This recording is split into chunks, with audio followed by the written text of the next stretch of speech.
Welcome to our POOIA, Professional Organization of Iranian Americans monthly lecture series.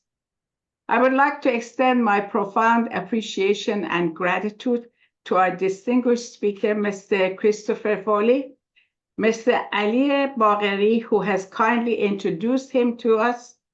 Ladies and gentlemen, our POOIA supporters and donors, and the members of the Board of POOIA. For those who do not know, POOIA is an affiliate of Qanun and is a non-religious, non-political, and purely an independent organization which holds monthly lectures by scholars in different sciences to give us a wide spectrum of different sciences in addition to humanities and cultural topics, glorifying our country, Iran.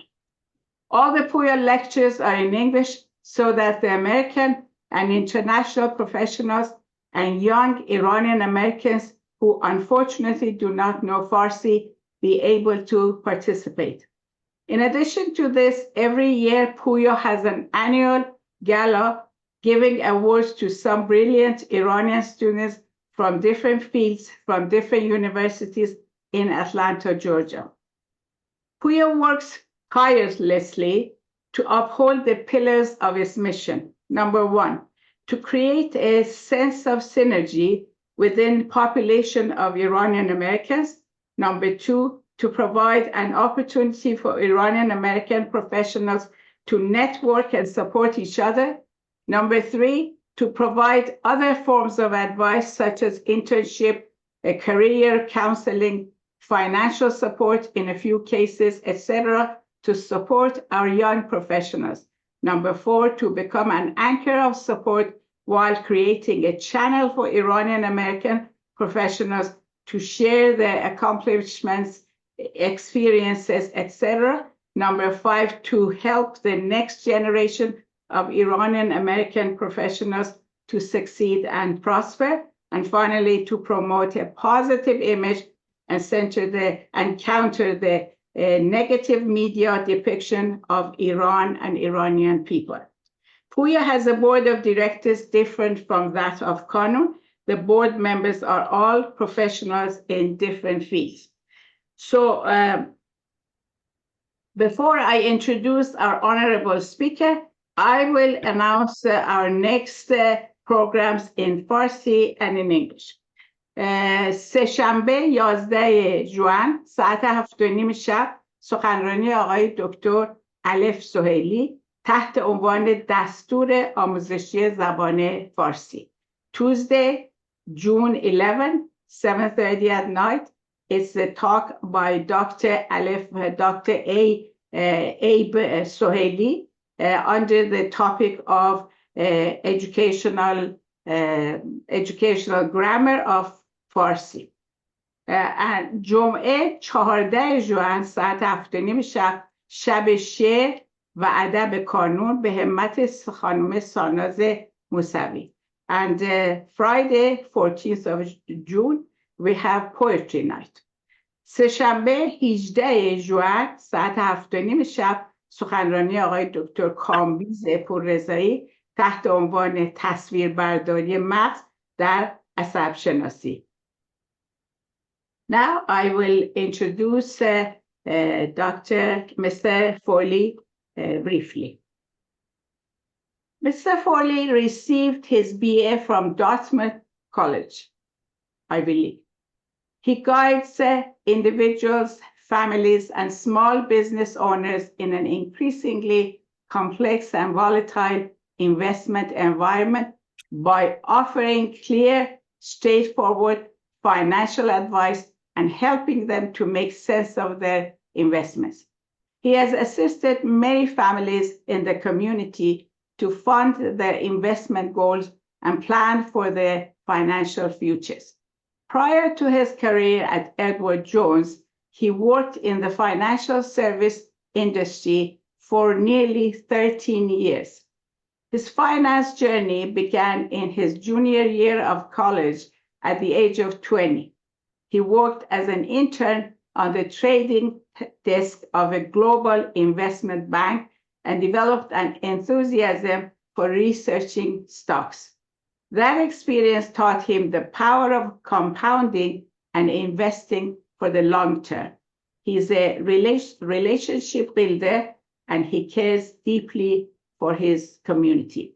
And tonight, he's going to talk about how to invest and how to outsmart scammers. Mr. Foley, it's really an honor for us to have you. And I again thanked Mr. Ali Bagheri for having introduced you to us. And I hope that we become friends forever and ever after, because Mr. Foley lives in Atlanta and he works in Atlanta. Thank you very much, Mr. Foley. And on behalf of Qanun and behalf of POOIA, I thank you very much, and we are all ears. Would you please start? Well, that's very kind of you. Thank you, Dr. Razaga, and thank you everyone for being here. It's an honor to be here, and thank you to my good friends Ali and Dr. Rezu for introducing me to you, Dr. Razaga. Yeah, so let me share my screen. I'll kick it off. The focus is going to be primarily on outsmarting the scammers, and I'm happy to answer any questions you have about investing as well. The presentation is about 40 minutes, but we would be happy to come back another time if you want to focus just on investing. Could do that if we run out of time. So let me share my screen and my bio, not my bio, sorry, my contact info. If something you want to ask afterwards, you want to call me, or if there's something you want me to email you, I'd be happy to do that. That's my info, Chris Foley, and then my number's there. That's 770 number, if you could see it. 770-754-5018. I'm in the great suburb of Alpharetta, and my email is my name, chris.foley@edwardjones.com. I'll put that up at the end if anything occurs to you and you have any questions about that. And here's the presentation. Oops, screen sharing has stopped. Let me do this again. Let's see. All right, there we go. Okay. Outsmarting the scammers. So once again, good evening. It's an honor to be here. So I'm a financial advisor with Edward Jones. I'm also a certified financial planner. And I've been at Edward Jones 4.5 years. And as Dr. Varziger said in my bio, I worked on Wall Street 13 years in New York City in my prior life. And now I live here right down the street in Alpharetta. With my wife and my 2 sons. This is us. They're a little older. That's my wife, Courtney, and my 2 boys. Although he's 4 with the red hair and he's 7. So I'm 50 with a 4-year-old and a 7-year-old. So please pray for me.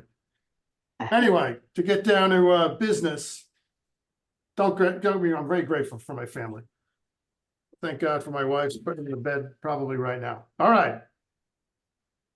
So I'm a financial advisor, certified financial planner. I help people invest and enjoy their money.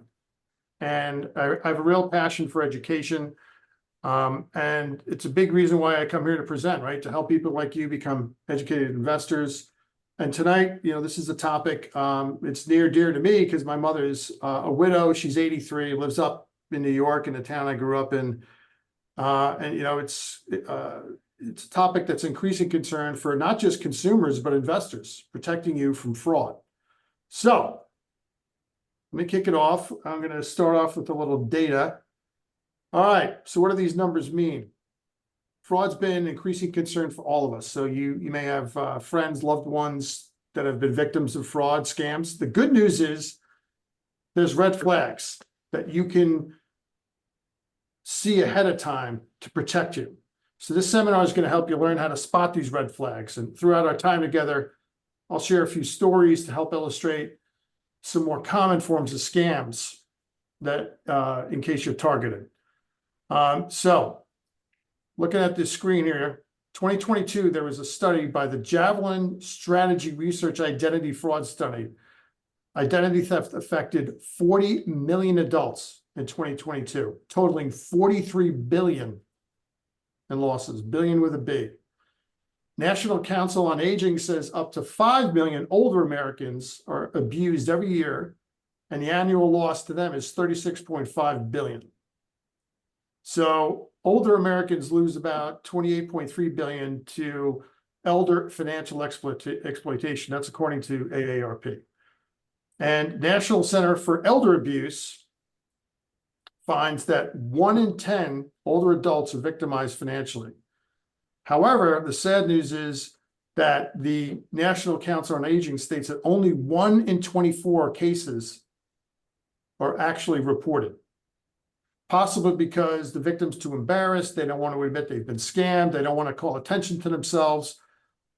And nearly 90% of abusers are people the victim actually trusts. So fighting abuse can be complicated due to the individual's personal fears or loss of control, family relationships. And, this is critical that, when you report fraud, it can protect others from being victimized by the same scammer. So that person is caught early on and they don't affect a lot of people. So you may learn some tips for tonight. A lot of you have a lot more degrees than me, 3-4 degrees. You're very well educated. But you know what? A lot of times these scammers, they play on your emotions. So no matter what level of education you have, we're all human. We all have these vulnerabilities. So we're going to talk about that tonight and ways you can protect yourself. Okay. So here's what we're going to talk about. I'm going to do 5 common fraud scenarios, then a summary of red flags to look out for, resources that are available to you right now, and some steps for protection. Now, I'll play it by ear. This is an interactive step, number 5, called Friend or Fraud. So I don't know, Dr. Varziga, if you want to unmute people. And I got three little scenarios, like, is this a friend or is this fraud? Okay, and it's very simple. All right, here's scenario number 1 for you. Now, you may have heard of this one. Look at this one. Romance, long-distance relationship scam. So this happens to hundreds, if not thousands. So this scenario I'm going to play out is based on actual events, real-life cases that happen each year. Experts refer to these predatory schemes that target individuals' desire to have a romantic partner as romance scams, long-distance relationship scams, sweetheart scams. So let's consider a scenario, okay? 78-year-old woman. She meets a potential romantic partner online. The man, he's an independent contractor. He's working out on an oil rig, okay, in the Gulf somewhere. He befriends a woman, online chat room, and this takes place this is a gradual scam, okay? So they develop a relationship over a short period of time, but it's not instantaneous. They get to know each other. He tells the woman all of a sudden, oh, he's had hard luck. He's got broken parts. He won't be compensated for his work till he pays to fix it. He goes further to say he can't access his own funds. He's out in the middle of the Gulf. He's on this rig. So he asked her to send money to a third party, claiming he's going to reimburse her after he gets his paycheck. So here's some of the red flags. All right, the woman didn't verify the identity of the person contacting her. And this happens more frequently than you think. It comes in a lot of forms. And it's really hurtful to people who are socially isolated, like my mother. She's a widow, lives alone. And for anyone here who's lost a spouse or a close family member, or maybe you moved to a new community, you could probably identify with how easy it is to feel alone, okay? And scammers take advantage of loneliness by pretending to care, create the social bond, but their real motive is to steal. So when romance scams target a male victim, they often feature a young, attractive woman. She needs assistance, obtaining an inheritance from her late father. Romance scams targeting female victims tend to involve a male oil worker or a construction worker. They're trying to complete a job, or a military officer. He's overseas. He's trying to get home, that kind of thing. And now a lot of these romance scams are involving cryptocurrency, and, oh, you got to try this out. This will help you with retirement. And it involves maybe a small exchange of money.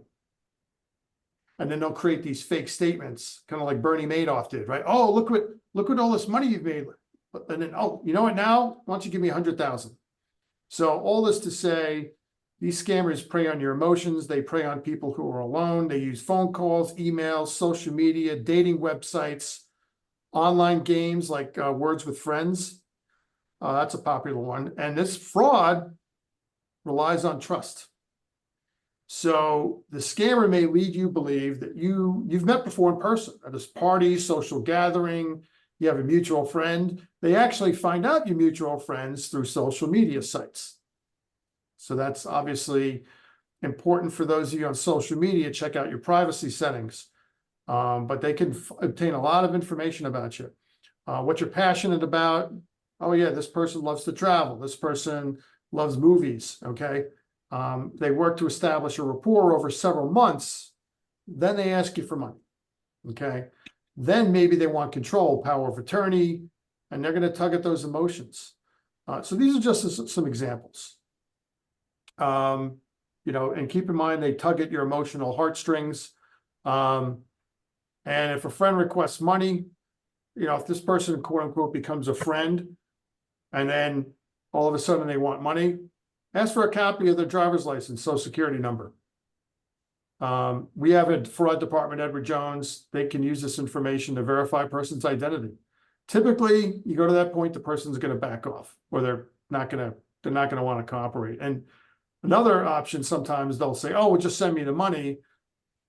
Simply refuse to wire funds to these people. And if it ends a relationship, then you'll know that friend only wanted you for money. So the scammer may become angry, trying to make you feel guilty, refusing their help. You know, this will confirm you're being targeted for fraud if they get angry and defensive. So if you think you're targeted or a loved one's targeted, reach out to a trusted family member or friend. You know, make sure this person's unemotional listener. They can give perspective and detect that things are a bit off. Contact your local law enforcement agency. And yeah, if you or loved one's victimized, identify the financial institution from which the funds were sent. Contact your representative immediately. And again, don't be fooled. Do your research, ask questions, make sure you're talking with a genuine person and not someone trying to prey on your emotions to steal your hard-earned money. And you know, yeah, try to make friends in a more genuine way, you know, mutual. Hey, now that, you know, we're in person, it's nice to have in-person contact again. You know, just be careful who you're making friends with. So scenario number 2. Oh, there's another picture. She's a little happier in this one. Here we go. Collection fraud. All right. Now, what's this? This involves a lot of times the IRS. Well, not the actual IRS, people posing for the IRS. All right. So let's pretend this lovely woman here is Terry. She gets a call from a quote IRS agent, Internal Revenue Service. She owed back taxes. She needs to pay the outstanding immediately. So Terry's thinking, I don't get a notice. I don't remember owing the IRS. You know, I did my taxes. And the caller says, if Terry doesn't pay the minimum amount of the outstanding debt, the police are going to arrest her. Now, these are based on real events, okay? So Terry's shocked. She says, I don't think I owed any money, but, you know, this person sounds serious. There's a sense of urgency. And she says, well, maybe I could pay a little bit up front just to get the matter, until I get the matter straightened out, kind of like a down payment. And the caller says, oh, well, I can accept payments over the phone, credit card, you know, or give me your checking account information. So though the person claimed to be from the IRS, fortunately, you know, Terry recognizes this organization. Something doesn't feel right. So she asks for a number to call the guy back. And then she calls a trusted friend. So fortunately, she recognized some red flags, gave no personal information. Now, this story could have ended much differently, right? The scammer could have collected a wealth of information, social security number, bank credit information. But here's the thing to be wary about. If you don't know, you can't verify the identity of the person contacting you. Do not give them information. And in fact, my mother does this. Oh, what's the number I could call you back? And a lot of times they'll go, well, I'm hard to get on. Then it's probably a scam. So in this case, yeah, Terry's caller claimed to be from the IRS. However, There's a lot of other variations on this. A lot of times they do utility companies. I guess most of us are in Georgia. Hey, it's Georgia Power. We're going to cut your service off if you don't make an immediate payment, which would be unfortunate. And around this time, if you're in Georgia, because it gets hot, you need that air conditioning. So the caller may even threaten to send a collector to your home or your workplace. So how do you know if there's a scam? So look closely at the payment request. So when it comes to taxes, right, where do you send your tax payment? It should be the IRS or the Department of Revenue, depending what state you live in. So a scammer may ask you to mail cash to a third party, give him your credit card number, request that you buy a prepaid card, and then read those numbers over the phone. IRS doesn't work that way. You pay them directly. They don't use third parties. Okay. Here's another big one. And this goes not just for these kind of scams. Don't trust caller ID. Collection fraud, it typically originates from foreign countries. So your caller ID may show a different area code from when the call's originating. So it could be 404, 678, 516, whatever, if you're Long Island, where I'm from. But scammers have access to sophisticated software and they can manipulate the phone number. So the caller ID looks like it's coming from a local number where you are. And you know what? Do your own investigation. IRS scams are popular during tax season. At other times of the year, it could be your utility company. Oh, they haven't received the payment. We're going to shut off the utility. So if you get a call like that, simply hang up, call the company back, because you know the correct number on, if it's a utility, you have it on your statement, or you could go online and call them and say, hey, are you going to shut off my power? And chances are they're going to say no, obviously, if you're up to date with your payments. And don't fall for scare tactics. A caller may be, they're sending someone to your house to arrest you and they can maybe even describe your house, right? I mean, this information is readily available on the internet. My wife just had to call Zillow because our house was there and a picture of my kids. It's like, whoa, like there's a lot of information on there. So these scammers can get a picture of your house and get a lot of information. All right. So there's a lot of resources for you if you think that you've been targeted. Reach out, first and foremost, reach out to a family member or a friend. Tell them, they could be objective about it. Someone you trust, they're unemotional listener, that they can detect things that seem a bit off. You can report to your state attorney general's office, Federal Trade Commission, and you can use the Consumer Financial Protection Bureau as a resource. Above all, the best thing to do is you get these calls, remain calm, and remember you have help. And these scammers, they prey on victims' emotions. They want to create this sense of urgency. And if you're prepared, you understand how they operate, you could be one step ahead. So let's go to, there's Terry. I forgot to show Terry on the bike there. Isn't that nice? So she's smiling. Lottery sweepstakes scam. This is one where they use Publishers Clearinghouse. Even after Ed McMahon's passed, they're still, still kicking Publishers Clearinghouse. Well, common theme is, hey, you've won Publishers Clearinghouse, you won their sweepstakes and a Mercedes. We're going to throw in a Mercedes for you. All you got to do is pay taxes up front and fees on the winnings. Don't tell anyone after you receive your prizes. Wow. Pretty good news. Or is it good news, right? So you're instructed to start the process of receiving your prizes by purchasing gift cards. And then you get the gift cards, you read the numbers off to them. Then the next step is to mail them cash via one-day courier. So they allegedly work for Publishers Clearinghouse to recover taxes and fees. So you're skeptical, you contact your financial advisor, maybe representative at your local bank. And again, it's the same situation. Call Publishers Clearinghouse directly at the number listed on their website. And they'll confirm they didn't make this phone call, that winners never have to pay anything up front. They also can advise you to check the list of winners on their website. They have all the winners. And you can confirm your name is not on the list. Now, some of you may have encountered this scam, one form or another. It's often referred to as the lottery sweepstakes scam. And common red flags, unsolicited contact, like a letter, phone call, email, social media. And the contact, it may seem official. These are very skilled people. They sound very professional. They're probably actors or something, not to disparage actors, but they're very, very good at what they do. And maybe it's a letter that appears to be on government corporate letterhead, and winnings could be anywhere from a few $100 to tens of millions. Now, many of these lottery sweepstakes scams involve the scammer claiming to be a publisher's clearinghouse, because that name resonates very well with people. So that's why it's used a lot.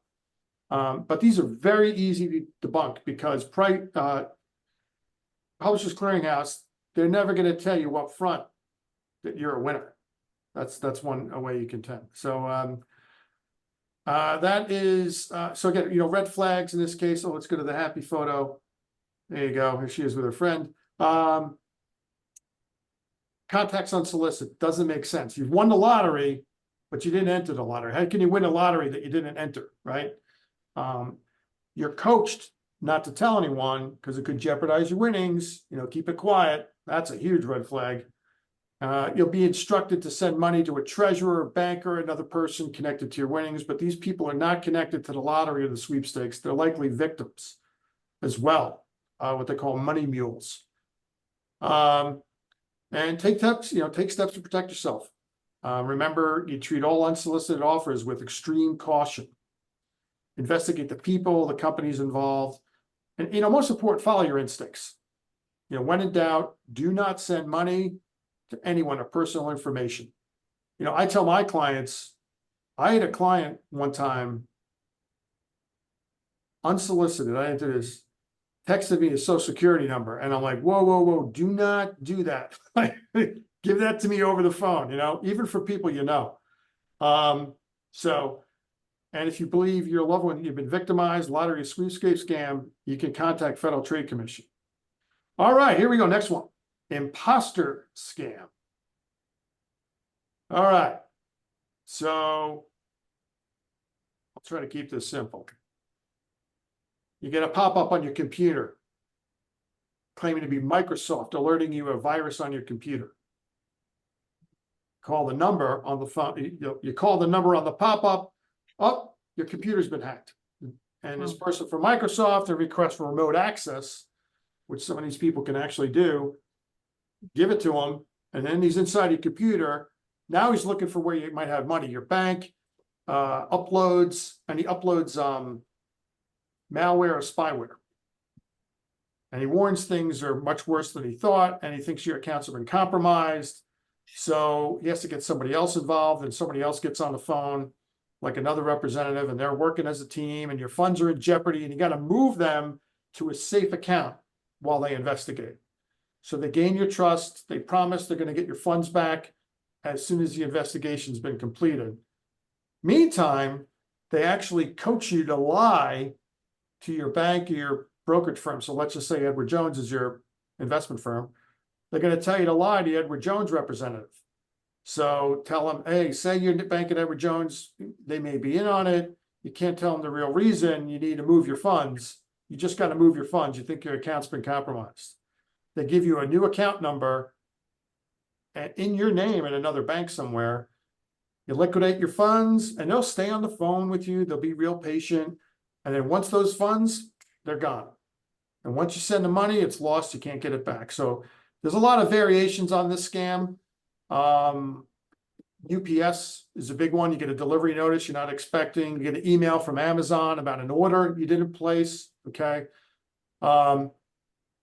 So in these scenarios, they warn you someone's stolen your identity. And again, your funds are not safe where they currently are. So one last scenario, and this is a lot to digest, but this is very important. Social Security. All right. And this is a benefit most, if not all, older adults receive. So, and it's not a surprise scammers are going to target this source of income for seniors. So it involves a scammer impersonating someone from the Social Security Administration to misuse your Social Security number or trick you into paying money. So criminals, they'll use emails, calls, letters to obtain your personal information. So for example, you get a call from someone claiming to be the Social Security Administration. Caller claims, hey, this is probably Social Security number, and may ask you for a number for verification purposes or to insist you make a payment to avoid a suspension of your benefits. So they'll say, hey, what's your Social Security number? And they go on to say your Social Security number was tied to money laundering and your benefits are in jeopardy. You need to pay a fee.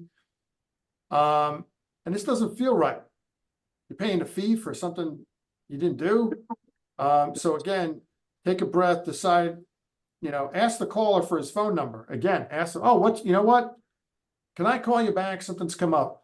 So you can check on his claim and they'll probably disconnect the call. But a lot of people, again, give into fear. They hear Social Security Administration. Oh my God, my benefits are in jeopardy. So again, this is where calm prevails and you're prepared and you call and you ask to call them back and they probably disconnect the call. Here's some staggering numbers. 2017 Federal Trade Commission, they heard from 3,200 people in the United States about Social Security scams, and they lost about 210,000. 2019, just 2 years later, more than 35,000 people reported these scams, losses of $10 million. So they're going to try and exploit your fears. They're going to try to get your Social Security number. And again, maybe they'll have you get gift cards, and then they'll take pictures of your Social Security card, send it to them. And here's some red flags. Oop, now she's happy, so that's a better slide. All right, so these are similar to what we've already discussed. Okay, scammers want you to act without thinking. So, as with other scenarios, here's some red flags.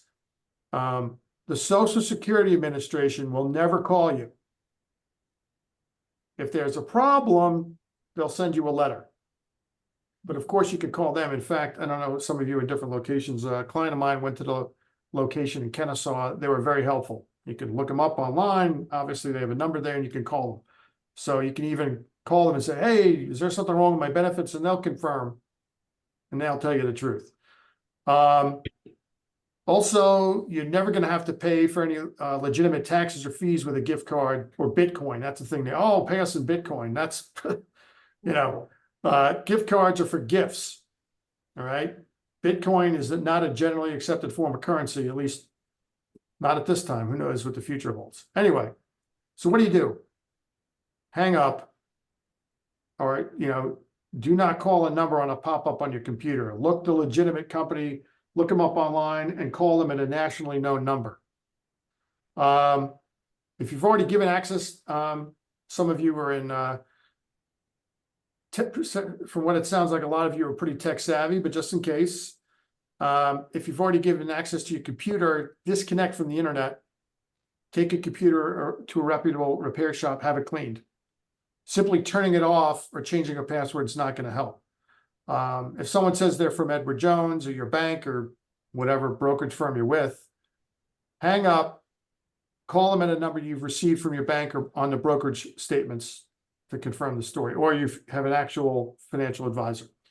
And if a message was left, do not call the number they provided. You can look up the real phone number for your local Social Security Administration office and either call them or even stop in the office. If you provided your Social Security number or think it's been accessed illegally, contact Social Security Administration office so they can place an alert on your number. So that's something. Worst case scenario, you give it out and you're like, you can call them and they can place an alert. So that's a good thing to know. So make sure your benefits don't get diverted. All right, here's the last scenario. This is grandparent scam. Any grandparents out there? I take it we got some grandparents. All right. So they're going to use personal information to manipulate. So let's just keep this simple. Let's say it's a grandpa and a grandson. Grandson calls, hey, grandpa, it's me. I'm down in, he knows the grandson's name. Hey, it's Bobby, somehow they get information like they know this guy's grandson. Hey, it's Bobby, I'm down in Mexico, but the connection on the phone sounds spotty and the voice on the other end sounds distant.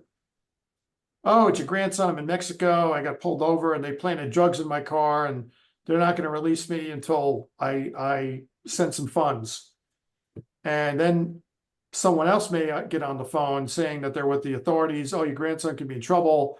I could get him his friends out of jail if they simply pay a fine.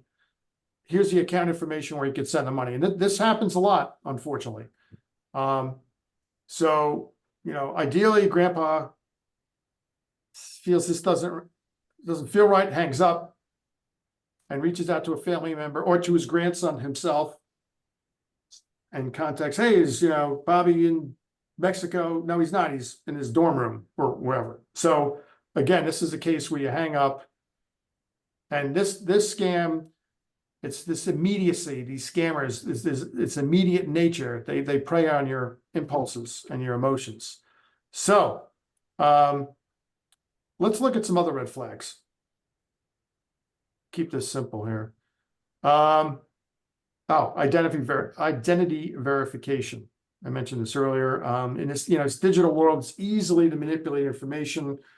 So remember, use objective sources to verify claims. In other words, don't use the phone number given to you by a suspicious company. Look it up. Look it on your bank statement, your brokerage statement, or you can look it up online. Another red flag is immediacy of request. Scammers use urgency. They try to impair the victim's ability to reason. They prey on emotions. Education and calm reasoning are the greatest enemy of a scammer. So investigate. So, you know, if it doesn't add up, you can't win a lottery you haven't entered. The IRS won't demand payments by phone, okay? So if you get these calls, you can report them to the Federal Trade Commission. Another way it doesn't add up, be wary if the payment needs to be in cash or wired to a third party. So this is especially true if the payment was supposed to be made to a company, an individual, or like a geographic area different from where the incident in question took place. And again, if you're ever asked to pay for anything with a gift card, that's a scam, because gift cards are for gifts, not to make payments. And for it doesn't add up, part 3, account statements for your credit debit card don't arrive when they should, and you receive a check for no apparent reason, or you're asked to pay money to get money, be on the alert. So these are, you know, just a few of, vow of secrecy. So if the contact begs you not to tell anyone, hey, this is just between you and me, this is a surprise, you know, this could come. Sometimes scammers are actually family or friends. Be very wary. So these are only a few red flags that can help identify a scam. So here's how you protect the ones you love, all right? And some of this may seem obvious, but my goal tonight, by the way, I'll just take a time out. To voicemail. The person you're trying to reach is not available. At the tone, record your message. When you have finished recording, you may my ask is that maybe you take one thing away tonight, right? There's going to be a lot of information. Some of this seems obvious, but sometimes you never know what information can help you, okay? So protect your personal information. Never provide personal information on the phone, through mail, email, or the internet, unless you know the request is legitimate. I just got a shredder at Costco. I love this thing. Shred financial, other for my personal use. I have a real deal shredder in my office, but at home, although my 4-year-old thinks it's a toy, so I have to keep it from him. But anyway, yeah, we got a shredder. You know, shred these documents. And also sign up for electronic delivery. A lot of businesses offer that. Don't carry a Social Security card around. Don't write it on the back, the number on the back of a check. Provide it only if necessary, or ask to use another a way to identify yourself. Typically, you're required to provide your Social Security number only when you're dealing with law enforcement, government agency, you open up a bank account, brokerage account, financial services firm, background check, obtaining health care. Let's see, cautious online. Yeah, keep your computer security, antivirus software up to date. Don't click on pop-up ads or unsolicited emails. And that's a tricky one. They actually send unsolicited emails to us at Edward. Our fraud department tests us at Edward Jones and actually sends us suspicious emails from like Amazon's to see if we click on them. And if you click on it, it goes, oh, don't do this again. So, you know, we get tested for this stuff. Yeah, don't use obvious passwords, your birth date, your mother's maiden name, last 4 digits of your social. Some people still do that. It's amazing. Don't use an obvious password. Yeah. Protect your credit information. So you can inspect your credit report. The law requires the major nationwide consumer reporting companies, Equifax, Experian, TransUnion, to give you a free copy of your credit report each year if you request it. So you could go to annualcreditreport.com for your free report. And you could put a fraud alert on your credit reports. So you get a free copy of credit report, tells creditors to follow certain procedures when opening accounts in your name. And again, be very diligent. If an account's been compromised, be very diligent about it. So close any accounts that have been tampered with or they've been established fraudulently. Call the security or the fraud department of each company where an account was opened or changed without your approval. And follow up in writing. You could also use the ID theft affidavit at the Federal Trade Commission. All righty. So that's a mouthful. So you can take a picture of this if you want. These are some resources for you. All right. So several agencies exist to sniff out these scammers. And you have these tools available to you as well. So don't forget friends and family. If you got trusted friends and family member you can rely on, they can provide perspective and unemotional input. And you know, the internet's not always reliable for verifying information, but it can often be used as a resource to uncover fraudulent activity. For example, if I do Social Security office Alpharetta, it'll refer me to the closest one, which is Kennesaw, and I can see the phone number right there. So I could verify that's the real number. Okay. And so these are some resources. Let's see. I don't want to. So we got this friend or fraud game. I don't know. I got a few scenarios. Oh, someone's got a question here. Oh, at the end, you know, I mean, they raise their hands, but until you are finished, we're not going to. Oh, wait. Okay, you got it. Now let me ask you this: we got a little friend or fraud. What do you think? You want me to? It takes about 3 or 4 minutes. I'll just give a few scenarios. This is where, well, I'll go through it and then we could discuss it later. These are based on real events. Believe it or not, people still knock on doors. I remember when I was a kid, someone would knock on the door in the 80s, you know, like, ooh, who's there? Who is it? Now it's like, who's there? And people, you know, it's like paranoia. So here's a scenario. Your neighbor Joe, he tells you, man knocked on his door yesterday. He's collecting money for a food pantry. Although he couldn't remember the name of the pantry, he remembered the man said he was part of the Good Neighbor food group. So your neighbor Joe, he asked the man if he has a business card or any literature about the organization, and he said he would return with more information. So Joe asks, what do you think, friend or fraud? Well, what are the red flags? Unsolicited contact. No way you can positively identify the man in question, and no identifying indicator. So if people are knocking on your door and you do answer the door, probably not a good idea in this day and age. But if you do, you should have a name tag or a T-shirt or some literature, and that'll maybe be a sign that they're legitimate. But in this case, looks like Joe is a fraud. So search your organization on the internet, use the phone number provided. All right, here's scenario number 2. We only got 3 of these. All right. This is actually pretty common. You get a phone call from your credit card provider's client fraud investigation unit. The caller asks you to verify your account information, including your credit card number. So is this friend or fraud? Well, it's unsolicited. You can't identify the caller in question. And here's the thing. She's asking for your full account number. Credit card companies don't do that. They ask for the last 4 digits. Yeah. Right? So if they ask for your full number, So what steps can you take? Hang up. Then you call, like say you got your credit card. There's the number on the back of the card. Call them back. Hey, did you call me? Probably not. Right. Last one on the friend or fraud. Oh, here we go. The gas company. Oh, no, law firm. This is a good one. You get a letter from a law firm. Includes a gas bill stated 6 months ago, marked past due.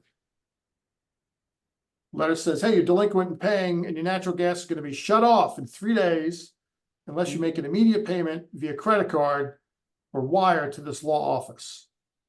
And this is the first and only notice you received. And to your knowledge, your gas bill's up to date. So friend or fraud, well, I think you know. Red flag, third party requesting funds. That's a big one. This is the first notice and it's an urgent notice.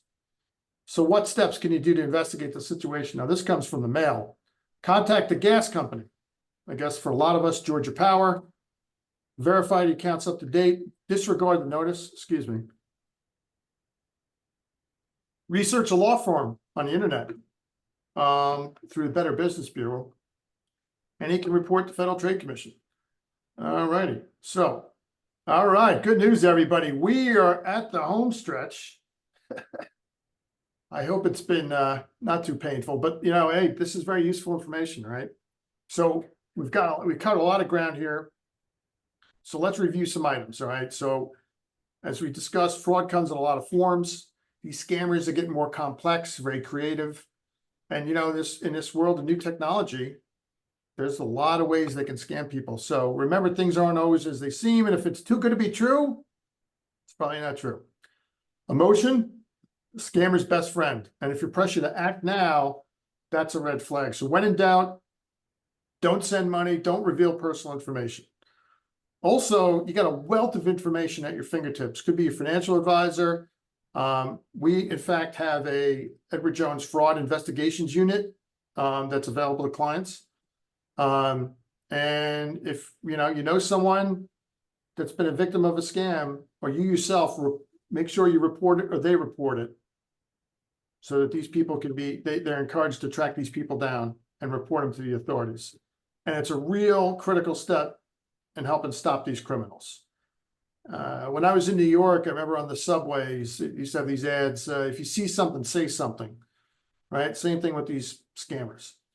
So I hope, you know, the information here has been helpful. And there's my thank you slide. Isn't that nice? I wouldn't mind being there right now.